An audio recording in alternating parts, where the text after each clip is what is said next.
আমাৰ মৰমৰ জুবিনদাৰ মৃত্যুৰ এই ৰহস্য ফাদিল হোৱাৰ দিশত আগবাঢ়িছে নেকি চাব। এইবোৰ হোৱাটছআপ মেছেজ দেখিলে মাথা কাম নকৰা হৈ যায়। আপোনালোকে ভালকৈ পঢ়ি চাব।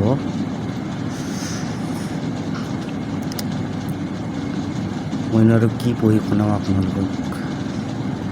স্ক্ৰীনশ্বট মাৰি নিজে নিজে চাই ল'ব। কথাবিলাক যদি আপুনি ভালকৈ পঢ়ে আৰু মনোযোগ দিয়ে নিজে নিজে গম পাব খেলটো ক'ৰবাত হৈ আছে। আৰু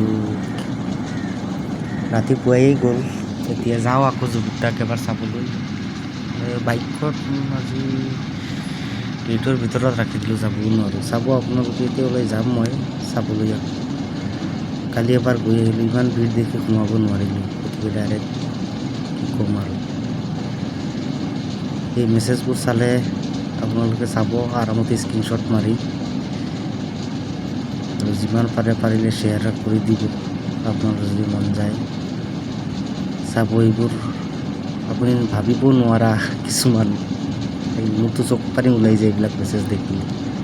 কি কৰিম, ৰাতি আৰু 2টা বজাত, ৰাতি কেইটা বাজিলে, চৰি 5টাই বাজিব, 1 মিনিট আছে। উপায়হীন হৈ গৈছোঁ, জুবিনদাৰ মই পাগলা হৈ যাম এনেকুৱা লাগিছে।